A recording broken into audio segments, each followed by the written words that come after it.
Hello students, welcome back to my YouTube channel physics world. तो कल के lecture में हमने न्यूक्लियर रेडियस से रिलेटेड कुछ क्वेश्चंस करे थे, तो आज उससे देखते हैं उसका next topic electric quadrupole moment. Electric quadrupole moment. Electric quadrupole movement क्या होता है और ये इससे क्या मेजर करते हैं, तो चलिए वो देखते हैं। रदरफोर्ड स्कैटरिंग एक्सपेरिमेंट से हमने देखा था कि जो न्यूक्लियस की जो रेडियस है वो क्या आ रही है, r equals to R naught A to the power 1/3। ठीक है, और हमने रदरफोर्ड ने क्या बोला था कि जो न्यूक्लियस है वो स्फेरिकल इन शेप है, यानी न्यूक्लियस को स्फेरिकल शेप का माना था रदरफोर्ड ने। ठीक है, लेकिन और क्या फॉर्मूला दिया था रेडियस को कैलकुलेट करने का, r equals to R naught A to the power 1/3। लेकिन ये जो फॉर्मूला है रेडियस का वो सिर्फ लाइटर न्यूक्लियस के लिए ही मोस्ट अप्रोप्रिएट माना गया। जैसे जैसे इसका मास नंबर बढ़ता है, यानी कि जैसे जैसे हम ए वैल्यू में इंक्रीमेंट करते हैं, तो उसका जो शेप है वो स्फेरिकल शेप नहीं रहता है, यानी कि कंप्लीटली स्फेरिकल नहीं रहता है, उसमें कुछ ना कुछ डेविएशन शो करता है। यानी कि जैसे जैसे उसका चार्ज डिस्ट्रीब्यूशन बढ़ता है, चार्ज डिस्ट्रीब्यूशन से क्या कह रही हूँ कि जैसे न्यूक्लियॉन्स की संख्या बढ़ रही है, उसका चार्ज डिस्ट्रीब्यूशन जैसे ही बढ़ रहा है, तो वो शेप है वो एग्जैक्टली स्फेरिकल ना होके उसके अंदर कुछ ना कुछ क्या हो जाता है, डेविएशन हो जाता है। उसकी जो शेप है वो डिफॉर्म्ड हो जाती है, या तो इलिप्टिकल बन जाती है, या फिर कुछ प्रोलेट बन जाती है, ओवलेट बन जाती है। तो ये इस डेविएशन को मेजर करने के लिए, इस चार्ज डिस्ट्रीब्यूशन को मेजर करने के लिए, इस शेप के डिफॉर्मेशन को बताने के लिए हमारे पास एक यूनिट की जरूरत पड़ी। वो क्या थी, इलेक्ट्रिक क्वाड्रुपोल मूवमेंट। यानी इलेक्ट्रिक क्वाड्रुपोल मूवमेंट क्या मेजर करता है, न्यूक्लियस की शेप्स का डिफॉर्मेशन मेजर करता है कि यानी कि वो प्रोलेट है, ओवलेट है, या फिर स्फेरिकल है। तो क्योंकि अलग अलग वैल्यूज एक्सपेरिमेंटली हमने देखा कि जो हैवी न्यूक्लियाइज है, मास नंबर बढ़ने के साथ साथ उनकी जो स्फेरिकल शेप है, जो रदरफोर्ड ने माना था, उसकी स्फेरिकल शेप में कुछ क्या हो रहा है, डिफॉर्मेशन हो रहा है। यानी कि उनकी जो शेप्स है न्यूक्लियाई की वो कंप्लीटली स्फेरिकल नहीं है। ये कब होता है केस, जैसे ही उन न्यूक्लियाइज का मास नंबर हम बढ़ाते हैं। ये फॉर्मूला किसके लिए एप्लीकेबल था, सिर्फ जो लाइटर न्यूक्लियाइज है उनके लिए एप्लीकेबल था। r equals to R naught A to the power 1/3। जैसे जैसे न्यूक्लियस का मास बढ़ता जाता है वैसे वैसे क्या होता है, ये इनकी शेप में क्या हो जाता है, डिफॉर्मेशन आ जाता है। वो कंप्लीटली डेविएशन शो करता है, किससे, स्फेरिकल शेप से। ठीक है, तो इस डेविएशन को समझने के लिए हमारे पास एक टर्म आई जिसका नाम है इलेक्ट्रिक क्वाड्रुपोल मूवमेंट। ये क्यों आई, ये इसलिए आई क्योंकि जो शेप्स का डिफॉर्मेशन हो रहा था उसको हम समझ नहीं पा रहे थे कि ये जो शेप है ये डेविएशन शो क्यों कर रहा है, ये कंप्लीटली स्फेरिकल क्यों नहीं हो रहा है। तो एक्सपेरिमेंट से हमें पता चला कि ये तो जो है कंप्लीटली स्फेरिकल नहीं है, इसमें कुछ ना कुछ क्या आ रहा है, डेविएशन आ रहा है। तो इसी डेविएशन को देखने के लिए हमने क्या किया, इलेक्ट्रिकल क्वाड्रुपोल मूवमेंट को समझा। यानी इससे अगर ये क्या है, एक पैरामीटर है उसके डेविएशन को मेजर करने के लिए, न्यूक्लियस के जो स्फेरिकल शेप में डेविएशन हो रहा है उसके डेविएशन को समझने के लिए ये इलेक्ट्रिक क्वाड्रुपोल मूवमेंट क्या है, उसको मेजर करने के लिए एक पैरामीटर है। ठीक है, तो आइए इससे समझते हैं कि जो न्यूक्लियस है किन किन शेप्स के लिए, किन किन क्यू वैल्यूज के लिए इसका डिफॉर्मेशन क्या होता है। यानी कि क्यू तीन वैल्यूज ले सकता है हमारे पास। तीन वैल्यूज कौन कौन सी, Q equals to 0, Q greater than 0 and Q less than 0। यानी क्यू की अगर किसी भी न्यूक्लियाई का अगर इलेक्ट्रिक क्वाड्रुपोल मूवमेंट, यानी उसको उसके डिफॉर्मेशन को मेजर करने की जो यूनिट है, उसका जो मेजरमेंट जो पैरामीटर है, अगर उसकी वैल्यू 0 आ जाए तो वो क्या शो करेगा, वो न्यूक्लियस किस शेप का होगा। ठीक है, अगर क्यू ग्रेटर देन 0 यानी इलेक्ट्रिक क्वाड्रुपोल मूवमेंट अगर पॉजिटिव आ रहा है तो वो क्या शो कर रहा है। ठीक है, और क्यू लेस देन 0, ये अगर electric quadrupole movement less than 0 आ रहा है तो वो न्यूक्लियस के किस शेप को बता रहा है। तो चलिए शुरू करते हैं। क्वाड्रुपोल मूवमेंट की डेफिनेशन क्या हो जाएगी, the nuclear electric quadrupole movement is the measure of deviation of nuclear charge distribution from a spherical shape. यानी स्फेरिकल शेप से ये कैसे डेविएशन शो करता है, इसके चार्ज डिस्ट्रीब्यूशन से। तो इसमें चार्ज डिस्ट्रीब्यूशन का क्या रोल है, तो क्या रोल है इसमें, देखो ये न्यूक्लियस है, इसके अंदर क्या है, प्रोटॉन्स एंड न्यूट्रॉन्स। तो न्यूट्रॉन्स पे तो ऑलरेडी क्या है, ये तो इलेक्ट्रिकली न्यूट्रल होता है, लेकिन प्रोटॉन्स पे क्या होता है, पॉजिटिव चार्ज होता है, ठीक है। तो प्रोटॉन्स पे पॉजिटिव चार्ज होने के कारण इस पूरे न्यूक्लियस पे हमने क्या कंसीडर कर लिया, पॉजिटिव चार्ज कंसीडर कर लिया। पहले हमने क्या देखा था कि अगर न्यूक्लियस के अंदर जो प्रोटॉन्स का जो डिस्ट्रीब्यूशन है, प्रोटॉन्स या न्यूट्रॉन्स का जो डिस्ट्रीब्यूशन है वो अगर यूनिफॉर्म है, तो हमने क्या बोला था, यूनिफॉर्म डिस्ट्रीब्यूशन होने के कारण उसको हमने स्फेरिकल सिमेट्रिक माना था। लेकिन इसके अंदर जैसे जैसे मास नंबर बढ़ रहा है, जैसे जैसे उसका मास नंबर बढ़ने के साथ साथ न्यूक्लियस का भी बढ़ रहे हैं, ठीक है। तो मास नंबर बढ़ने के साथ साथ ये क्या करता है, इसके नंबर ऑफ प्रोटॉन्स भी क्या है, बढ़ जाते हैं। तो हम ऐसा अज्यूम करते हैं कि इसका जो चार्ज डिस्ट्रीब्यूशन है, यानी जो इस न्यूक्लियस पे चार्ज डिस्ट्रीब्यूशन है प्रोटॉन्स के कारण, वो क्या आता है, स्फेरिकली सिमेट्रिक नहीं रहता है, उनमें कुछ ना कुछ डेविएशन होता है। मास नंबर बढ़ने के साथ साथ प्रोटॉन्स का जो डिस्ट्रीब्यूशन है इसके अंदर, वो क्या जाता है, बढ़ जाता है, और ये स्फेरिकल सिमेट्रिक नहीं रहता है, ये यूनिफॉर्मली डिस्ट्रीब्यूशन इसके अंदर चार्ज का नहीं रहता है। कभी भी मान लो ये एक्सिस लेनी मैंने, ये Y and Z, this is Z axis, Y axis and X axis, इसको मैंने सिमेट्रिकल एक्सिस मान ली, सिमेट्रिकल एक्सिस। तो मैंने क्या बोला अभी अभी कि मास नंबर बढ़ने के साथ साथ वो क्या रहता है, उसका जो चार्ज डिस्ट्रीब्यूशन होता है एक न्यूक्लियस के अंदर, वो यूनिफॉर्म नहीं रहता है। यूनिफॉर्म ना रहने का मैं क्या मीनिंग बोल रही हूँ कि उस कंप्लीट न्यूक्लियस के अंदर उसका जो डिस्ट्रीब्यूशन है वो एक जैसा नहीं रहता है, कहीं पे ज्यादा होता है, कहीं पे कम होता है, कहीं पे कुछ होता है, कहीं पे कुछ होता है, मतलब सेम नहीं रहता है। स्फेरिकल में तो क्या माना था, उसका जो चार्ज डिस्ट्रीब्यूशन है न्यूक्लियस का, उसमें क्या रहता है, सेम होता है। तो सेम डिस्ट्रीब्यूशन होने की वजह से वो क्या था, स्फेरिकली सिमेट्रिक था। लेकिन मास नंबर बढ़ाने के साथ साथ इसमें क्या होता है, ये जो चार्ज डिस्ट्रीब्यूशन है होता है वो स्फेरिकल नहीं रहता है, ठीक है। अब जैसे मैंने ये एक्सिस बना ली, Y axis, Z axis and X axis, ये क्या है, सिमेट्रिकल एक्सिस। तो किसी के अंदर क्या रहता है, चार्ज डिस्ट्रीब्यूशन यहाँ पे ज्यादा होगा, इस साइड जेड एक्सिस पे, कहीं पे क्या होगा, यहाँ पे ज्यादा होगा, कहीं पे यहाँ कम होगा, यहाँ ज्यादा होगा। तो ये यूनिफॉर्म नहीं है चार्ज डिस्ट्रीब्यूशन। तो यूनिफॉर्म ना होने के कारण इसकी जो शेप है वो स्फेरिकल नहीं होती है, कहीं में ऐसी शेप बन जाती है। मान लो डिस्ट्रीब्यूशन अगर जेड एक्सिस पे ज्यादा है तो शेप ऐसी बन जाएगी, अगर इसके परपेंडिकुलर टू जेड एक्सिस इसका चार्ज डिस्ट्रीब्यूशन ज्यादा है तो शेप ऐसे बन जाएगी। मतलब ये अलग अलग डिस्ट्रीब्यूशन होने के कारण ये अलग अलग शेप को क्या कर लेता है, गेन कर लेता है, जिसकी वजह से इसका डेविएशन कंप्लीटली डिफरेंट हो जाता है स्फेरिकल शेप से, ठीक है।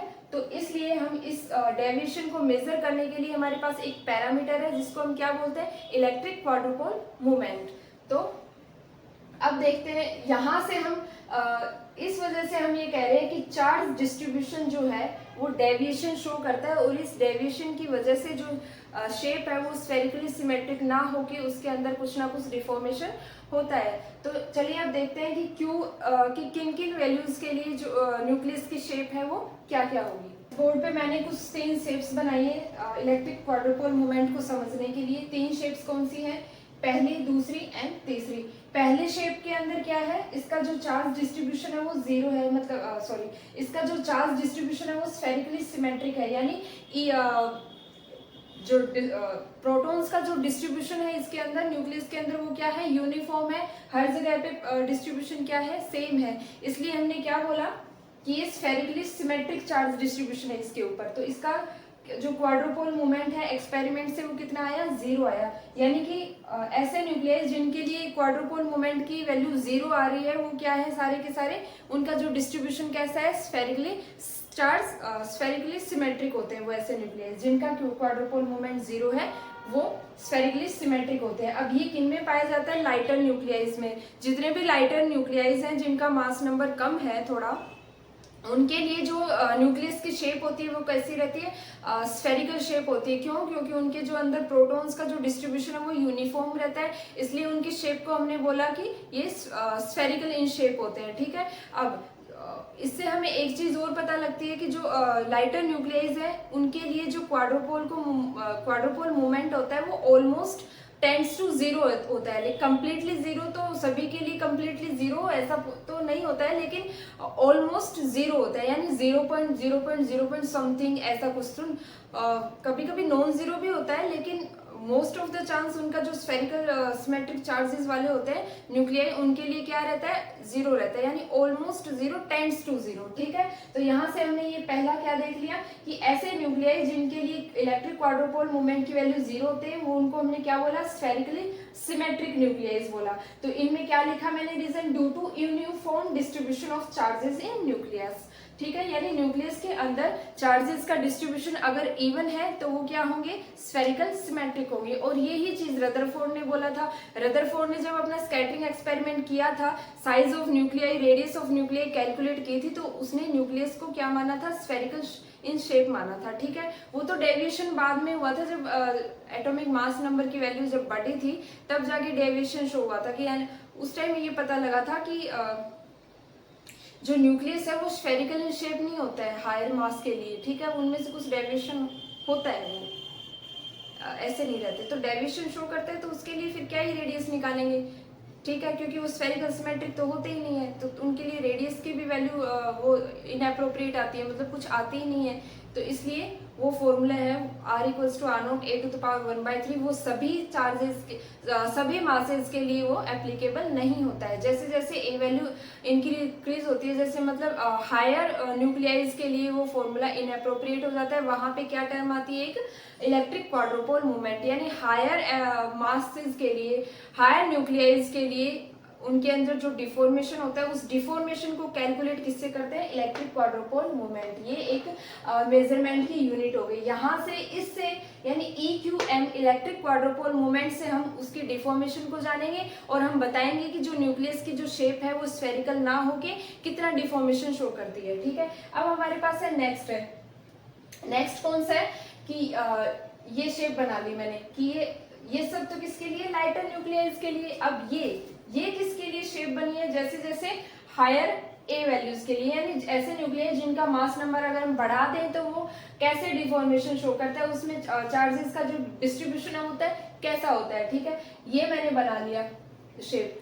अब इसमें ये सिमेट्रिकल एक्सिस है, ये y एंड ये x। तो हमने क्या देखा यहाँ पे कि इस सिमेट्रिकल एक्सिस पे सारे के सारे प्रोटॉन्स चले गए, यानी कि ये जो a वैल्यू है वो a क्या है, इसमें ग्रेटर देन b है। ठीक है, या मतलब जो a है ये सेमी मेजर एक्सिस है और b क्या है, सेमी माइनर एक्सिस, ऐसे समझ लो इलिप्सोइडल की तरह। ठीक है, यानी कि a जो है वो क्या है, ग्रेटर है b से। तो इसमें देख के क्या पता लगा है कि यहाँ पे इस सिमेट्रिकल एक्सिस पे सारे के सारे प्रोटॉन्स इसके साइड शिफ्ट हो गए, यहाँ चले गए। तो यहाँ जाने की वजह से इसकी जो शेप है उसमें क्या है, डिफॉर्मेशन आया। इस डिफॉर्मेशन से हमें क्या देखा कि जो Q वैल्यू है वो क्या है, ग्रेटर देन 0 आ रही है। मतलब अगर इस टाइप का अगर कॉन्फ़िगरेशन बन रहा है हमारे न्यूक्लियाई का, अगर न्यूक्लियस की शेप अगर ऐसी कुछ बन रही है जहाँ पे चार्जेस का डिस्ट्रीब्यूशन नॉन यूनिफॉर्म है, नॉन यूनिफॉर्म से कैसे समझ रही हूँ कि जैसे Z एक्सिस है, इसके ऊपर सारे के सारे प्रोटॉन्स जाके इसकी तरफ भाग रहे हैं कि इसका जो डिस्ट्रीब्यूशन है यहाँ पे ज्यादा है, यहाँ पे कम है, तो अनइवन डिस्ट्रीब्यूशन हो गया ना। ठीक है, तो इससे मैंने क्या देखा कि ऐसे न्यूक्लियाइज के लिए जिनका चार्जेस का डिस्ट्रीब्यूशन अनइवन है, नॉन यूनिफॉर्म है, तो उनके लिए जो शेप है वो क्या आ गई, प्रोलेट शेप आ गई। यानी इनके लिए जो इलेक्ट्रिक क्वाड्रुपल मोमेंट की वैल्यू जो है वो क्या है, ग्रेटर देन 0 होती है। ठीक है, तो हम ये याद रखेंगे। अब इस प्रोलेट शेप को ऐसे कैसे याद रखेंगे, आप इसके लिए एक चीज देख सकते हो, ये जो शेप है ये पी की फॉर्म में ना, पी को हम कैसे लिख सकते हैं, पी को हम ऐसे ही तो लिखते हैं ना। ठीक है, ऐसे घुमा के ऐसे, तो ये शेप भी कैसे है, ऑलमोस्ट ऐसी है, तो हम यहाँ से इसको प्रोलेट शेप ऐसे ध्यान रख सकते हैं। फिर हमारे पास नेक्स्ट है, थर्ड है ओवलेट शेप। ये क्या है, ऑलमोस्ट इलिप्सोइडल शेप है, ऑलमोस्ट ज्यादा नहीं कह सकते, मतलब एक एग टाइप शेप, जैसे एक अंडा होता है ना उस टाइप की शेप है ये। यानी कि इस बार जो चार्जेस का डिस्ट्रीब्यूशन है वो कैसा है, परपेंडिकुलर टू Z एक्सिस, यानी इस सिमेट्रिकल एक्सिस के परपेंडिकुलर चार्जेस का डिस्ट्रीब्यूशन ज्यादा है। मतलब यहाँ पे जो प्रोटॉन्स का डिस्ट्रीब्यूशन है वो प्रोटॉन्स की डेंसिटी कम है। डिस्ट्रीब्यूशन से मैं क्या समझ रही हूँ, डेंसिटी ऑफ द प्रोटॉन्स। ठीक है, डेंसिटी ऑफ द न्यूक्लियॉन्स या फिर डेंसिटी ऑफ द प्रोटॉन्स। ठीक है, तो यहाँ पे जो डेंसिटी है, मतलब यहाँ पे प्रोटॉन का क्लाउड है वो क्या है, ज्यादा है, इसलिए इसकी जो शेप है वो ऐसी बन गई। यहाँ पे प्रोटॉन्स का क्लाउड है वो कम है। ठीक है, डेंसिटी प्रोटॉन्स की कम है, तो यहाँ पे जो है वो कौन सी शेप बन गई, प्रोलेट शेप। अगर किसी के अंदर डिस्ट्रीब्यूशन होगा तो उस न्यूक्लियाई को हम क्या बोलेंगे, प्रोलेट शेप्ड न्यूक्लियाई, ठीक है। अब थर्ड है ये हमारे पास, इसमें क्या देखा हमने, यहाँ पे प्रोटॉन्स का क्लाउड है वो कम है, और यहाँ पे जो है वो इसमें क्या है, प्रोटॉन्स का क्लाउड ज्यादा बन रहा है। यहाँ पे मतलब परपेंडिकुलर टू जेड एक्सिस इसका प्रोटॉन्स का क्लाउड क्या है, ज्यादा है। तो ऐसे न्यूक्लियाइज के लिए जो इलेक्ट्रिक क्वाड्रुपोल मोमेंट की वैल्यू है वो ऑलवेज एंड ऑलवेज क्या आएगी, नेगेटिव आएगी। तो अगर किसी भी न्यूक्लियाई की जो क्वाड्रुपोल मोमेंट नेगेटिव आ रही है, मतलब वो न्यूक्लियाई कैसा होगा, प्रोलेट शेप का होगा, ठीक है। अगर इस तरीके का क्वेश्चन हमारे पास आ जाए कि अगर पूछे कि इलेक्ट्रिक क्वाड्रुपोल मोमेंट अगर 0 है तो उसकी शेप क्या होगी न्यूक्लियस की, तो हमें क्या बताना है, Q इक्वल्स टू 0। इसके अंदर एक चीज और देखेंगे, A इक्वल्स टू B होता है, मतलब सभी डिस्टेंस जो है वो सेम रहेगी सेंटर से। A इक्वल्स टू B होने का क्या मतलब है, यानी सेंटर से डिस्टेंस जो है वो सभी के लिए क्या रहेगी, सभी पॉइंट्स पे सेम रहेगी, इसलिए इसको स्फेरिकल इन शेप बोला। और ऐसे स्फेरिकल शेप के लिए जो क्वाड्रुपोल मोमेंट की वैल्यू क्या आती है, वो 0 आती है। अगर आपको ये बोले कि अगर किसी भी न्यूक्लियाई का जो इलेक्ट्रिक क्वाड्रुपोल मोमेंट है वो अगर ग्रेटर देन 0 आता है तो ऐसे न्यूक्लियाई को हम क्या बोलते हैं, प्रोलेट शेप्ड न्यूक्लियाई बोलते हैं। यानी इनके लिए जो चार्जेस का डिस्ट्रीब्यूशन है वो इस टाइप का होता है। यहाँ पे प्रोटॉन्स की डेंसिटी ज्यादा होती है, प्रोटॉन्स का क्लाउड यहाँ पे जेड एक्सिस के अलोंग क्या रहता है, ज्यादा होता है। इनका जो Q है वो ग्रेटर देन 0 आता है। क्यों आता है, due to non uniform distribution of charges, ठीक है। तो इनको हम क्या बोलेंगे, प्रोलेट शेप्ड न्यूक्लियाई। फिर थर्ड है, अगर बोले कि किसी भी न्यूक्लियाई का अगर electric quadrupole moment less than 0 है तो वो उनको क्या बोलेंगे, ऑब्लेट शेप्ड न्यूक्लियाई, ठीक है। तो हमने क्या देख लिया, EQM के बारे में। तो चलिए अब हम देखते हैं कि EQM निकालते कैसे हैं। निकालने के लिए EQM शॉर्ट फॉर्म में यूज कर लूँ, इलेक्ट्रिक क्वाड्रुपोल मोमेंट, ठीक है। EQM निकालने के लिए हमारे पास एक फॉर्मूला होता है, Q equals to 2/5Z A² minus B²। ये हमने डेरिवेशन से कैलकुलेट किया। हमें डेरिवेशन पे नहीं जाना है क्योंकि हमें कॉम्पिटिटिव एग्जाम की तैयारी करनी है और उस पर बेस्ट डायरेक्टली क्वेश्चन हमें फॉर्मूला लगा के देखना है। तो डेरिवेशन आपने BSc MSc में खूब किया है तो आपको डेरिवेशन के चक्रों में नहीं पढ़ना है। अगर डेरिवेशन आपको देखना है तो आप बुक से, किसी भी स्टैंडर्ड बुक से उठा के या फिर BSc की CBH की बुक से आप इसका डेरिवेशन ले सकते हैं। मैं यहाँ पे डेरिवेशन नहीं कर रही हूँ क्योंकि अपन मैक्सिमम जो फोकस करेंगे वो क्वेश्चंस पे और असाइनमेंट्स पे फोकस करेंगे, ठीक है। तो ये जो है ये फॉर्मूला है, Q equals to 2/5Z A² minus B²। अब इसके अंदर मान लो जो पहला देखा मैंने स्फेरिकल के लिए, स्फेरिकल डिस्ट्रीब्यूशन के लिए, तो स्फेरिकल डिस्ट्रीब्यूशन में क्या होता है, A इक्वल्स टू B होता है। हमने देखा क्यों, क्योंकि ये जो है इसके अंदर सभी पॉइंट्स पे जो वैल्यू क्या रहती है, A इक्वल्स टू B रहती है, यानी सेंटर से सभी पॉइंट्स के बीच की जो डिस्टेंस है वो क्या रहती है, सेम रहती है। तो A इक्वल टू B, अब इसको इसमें पुट करो तो यहाँ से Q आ गया, क्या 0 आ गया। 0 आते ही हमने बोल दिया कि इसका जो डिस्ट्रीब्यूशन भैया स्फेरिकली सिमेट्रिक है, फिट है, ठीक है। फिर है सेकेंड में हमने अगर A ग्रेटर देन B है, ठीक है, ये केस ले लिया, तो A अगर ग्रेटर देन B हो जाए, यानी ये जो A² है माइनस B² है, इसमें A अगर ग्रेटर देन B है तो ये पूरा का पूरा टर्म जो है वो पॉजिटिव बन जाएगा, यानी Q इसके अंदर क्या बन जाएगा, पॉजिटिव बन जाएगा। और Q पॉजिटिव बनते ही हमने क्या देखा था, हमें याद है कि Q अगर पॉजिटिव आ रहा है किसी का तो इसका मतलब उस न्यूक्लियाई की शेप कैसी है, प्रोलेट शेप है। प्रोलेट शेप कैसी होती है, ऐसी होती है। इसके अंदर क्या होता है, जेड एक्सिस के अलोंग प्रोटॉन्स का जो क्लाउड है वो क्या रहता है, ज्यादा रहता है, यानी प्रोटॉन्स की जो डेंसिटी है वो जेड एक्सिस के अलोंग क्या रहती है, ज्यादा रहती है। A non uniform distribution of protons, ठीक है, अलोंग जेड एक्सिस। फिर क्या है थर्ड केस क्या था, A लेस देन B हो, कि अगर A जो है वो लेस देन B हो, ठीक है, A लेस देन B से मतलब ये टर्म क्या आ जाएगी, नेगेटिव आ जाएगी, क्योंकि B छोटा है A से, ठीक है। तो इससे हमें क्या आया, जो Q है वो लेस देन 0 आ गया। और Q लेस देन 0 आते ही अभी हमने केस देखा था पिछले, क्या होता है वो उसकी न्यूक्लियस की shape oblate shape. Oblate shape कैसी होती है, ऐसी ऑलमोस्ट स्फेरिकली शेप, यानी एक अंडाकार शेप, ठीक है। तो उसको हमने क्या बोला, ऑब्लेट शेप। अब BSc से रिलेटेड इस EQM में इतना ही था। अब हम आते हैं नेट लेवल पे कि नेट पे कैसे क्वेश्चंस आते हैं इलेक्ट्रिक क्वाड्रुपोल मूवमेंट से। ये जो हमने पढ़ा था ये किससे था, CBH BSc की बुक से था ये सारा कंटेंट, ठीक है। यानी कि जो बेसिक से बेसिक क्वेश्चन यहाँ से क्या बनेगा कि जो लाइटर न्यूक्लियाइज के लिए जो इलेक्ट्रिक क्वाड्रुपोल मोमेंट की वैल्यू 0 क्यों आती है ऑलमोस्ट, तो हमने क्यों क्या देखा, इसका रीजन 0 क्यों आती है। कंप्लीटली 0 नहीं होती, कुछ के लिए आती है लाइटर न्यूक्लियाइज के लिए, जैसे जैसे थोड़े से वो उनका मास बढ़ता जाएगा उनकी जो वैल्यू है वो नॉन जीरो होती जाएगी। क्यों होता है ऐसा?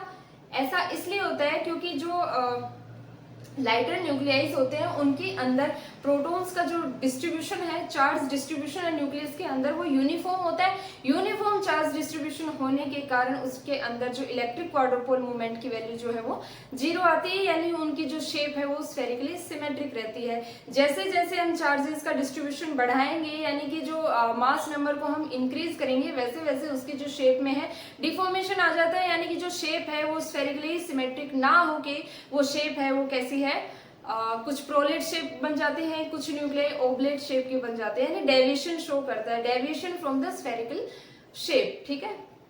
तो ये हमने देख लिया। अब देखते हैं कि नेट पे इसके नेट गेट एंड जेस्ट में इससे रिलेटेड कैसे क्वेश्चन आते हैं। फॉर्मूला पढ़ते हैं, Q equals to -3/5 two J -1 upon 2J + 2, ठीक है, सॉरी 2J + 1, और ये क्या है R²। यहाँ पे R क्या है, ये जो R है ये क्या रहेगा, R² लिख दो इसको। R इक्वल्स टू क्या है, R0 A⁴ ये यहाँ पे इसकी वैल्यू ये है, ठीक है। ये फॉर्मूला किसने दिया था, शेल मॉडल से ये फॉर्मूला आया था। शेल मॉडल ने क्या किया था, magnetic moment and electric quadrupole moment and magic number को एक्सप्लेन किया था। लेकिन शेल मॉडल के अंदर भी कुछ कमी थी, वो हायर J वैल्यूज के लिए इसको जो इलेक्ट्रिक क्वाड्रुपोल मोमेंट है इसको अच्छे से एक्सप्लेन नहीं कर पा रहा था। मतलब हायर J वैल्यूज के लिए जो स्केमेटिक कर्व जो आ रहा था, हमने देखा था वो जो कर्व है कुछ डेविएशन शो कर रहा था। तो ये जो शेल मॉडल है कुछ कहीं ना कहीं ये फेल हो रहा था इलेक्ट्रिक क्वाड्रुपोल मोमेंट को एक्सप्लेन करने के लिए हायर J वैल्यूज के लिए। लेटर ऑन इसको किसने एक्सप्लेन किया था, कलेक्टिव मॉडल ने इसको एक्सप्लेन किया था। तो यहाँ से जो क्वेश्चन आता है ये क्या है, मोस्ट इंपोर्टेंट फॉर्मूला है इलेक्ट्रिक क्वाड्रुपोल मोमेंट कैलकुलेट करने के लिए, ठीक है। तो यहाँ पे ये J क्या है, ये टोटल एंगुलर मोमेंटम है, ठीक है। शेल मॉडल से हमने इसको जो J है स्पिन पैरिटी निकालेंगे, वहां से हम ये J वैल्यू भी देख लेंगे कि मान लो कोई भी न्यूक्लियाई दे रखा है तो उसके अंदर हमें पूछा है कि मान लो ये है Xc 128 और ये 54, ठीक है। ये न्यूक्लियाई हमें दे रखा है और इसके लिए हमको बोल दिया कि आप शेल मॉडल से इसकी इलेक्ट्रिक क्वाड्रुपोल मोमेंट निकालो। तो सबसे पहले हमें क्या करना पड़ेगा, इसकी स्पिन पैरिटी निकालनी पड़ेगी। स्पिन पैरिटी निकालने के बाद, स्पिन पैरिटी मान लो इसकी कुछ भी आ गई, मान लो मैंने निकाली नहीं है लेकिन मैं ऐसा अज्यूम कर रही हूँ कि 5/2 पॉजिटिव आ गई, मान लो इसकी स्पिन पैरिटी। ये क्या डिनोट कर रही है यहाँ पे, इसकी पैरिटी, और ये क्या डिनोट कर रही है, इसका टोटल एंगुलर मोमेंटम। तो इस फॉर्मूला में रखने के लिए अगर मुझे ये फॉर्मूला याद है तो इसमें मैं क्या देखूंगी, J है। J यहाँ पे क्या है, टोटल एंगुलर मोमेंटम। तो ये जो J इक्वल्स टू कितना हो गया, 5/2 हो गया। तो मैं इस फॉर्मूला में क्या रखूंगी, Q इक्वल्स टू -3/5 2 × 5/2 -1 और 2 5/2 +1। यहाँ से मैंने ये वैल्यू रख दी और ये जो R² है इसकी मैंने वैल्यू रख दी। तो R0 यहाँ पे क्या ले लूंगी मैं, 1.2 फर्मी। 1 फर्मी इक्वल्स टू कितना होता है, 10⁻⁻15 मीटर। ये वैल्यू सभी मैं वैल्यू इसके अंदर पुट कर दूंगी तो मेरे पास Q की वैल्यू क्या निकल के आ जाएगी, ठीक है। तो इससे रिलेटेड क्वेश्चंस हैं जो नेट में, जेस्ट में एंड गेट में आए हुए हैं, वो क्वेश्चंस हम क्या करेंगे, कल देखेंगे, ठीक है। आज हमने जो इलेक्ट्रिक क्वाड्रुपोल मोमेंट की थ्योरी देखी है, कुछ पहले हमने बीएससी का कंटेंट देखा है, वो क्या है, बिल्कुल बेसिक लेवल का कंटेंट है। और ये जो हमने कुछ एडवांस लेवल का कंटेंट देखा है जिसमें इलेक्ट्रिक क्वाड्रुपोल मोमेंट से रिलेटेड नेट गेट जेस्ट में किस लेवल के क्वेश्चन आते हैं। तो ये वो फॉर्मूला है, Q equals to -3/5 2J -1/2J + 1 multiply by R²। ये R² यहाँ पे क्या है, रेडियाई। रेडियाई जो कि कितनी वैल्यू है, R equals to R0 A⁴ यहाँ पे जो R0 है ये क्या है, 1.2 फर्मी, ठीक है। ये सभी वैल्यूज इसमें पुट कर देंगे तो यहाँ से क्या निकल के आ जाएगा, इलेक्ट्रिक क्वाड्रुपोल मोमेंट, ठीक है। इलेक्ट्रिक क्वाड्रुपोल मोमेंट निकालने के लिए सबसे पहले क्या जरूरी है, उसकी स्पिन पैरिटी देखिए। अगर स्पिन पैरिटी हमें नहीं मालूम तो हमें नहीं निकाल पाएंगे, क्योंकि इसके अंदर क्या आ रहा है, हमारे पास जे आ रहा है, जो कि क्या है, टोटल एंगुलर मोमेंटम। ये टोटल एंगुलर मोमेंटम कहाँ से आएगा, न्यूक्लियर शेल मॉडल से आएगा। अगर क्वेश्चन हमें दे दिया इस टाइप का कि इसके लिए आप इलेक्ट्रिक क्वाड्रुपोल मोमेंट निकालो, तो सबसे पहले हमें क्या निकालनी रहेगी, उसकी स्पिन पैरिटी निकालनी रहेगी। न्यूक्लियर शेल मॉडल से उसकी स्पिन पैरिटी निकालेंगे, ठीक है। स्पिन पैरिटी से हम देखेंगे इसका जो टोटल एंगुलर मोमेंटम है वो कितना आ रहा है। मान लो टोटल एंगुलर मोमेंटम इसका 5/2 है, तो इस फॉर्मूला के अंदर मैं क्या रख दूंगी, 5/2 रख दूंगी, और यहाँ से हमारा इलेक्ट्रिक क्वाड्रुपोल मोमेंट कैलकुलेट हो जाएगा। तो आई होप आपको ये जो लेक्चर है इलेक्ट्रिक क्वाड्रुपोल मोमेंट के बारे में basic level to advance level आपको अच्छे से समझ में आया होगा। कल हम इस EQM पे बेसिस असाइनमेंट्स के क्वेश्चन करेंगे। तो तब के लिए बाय।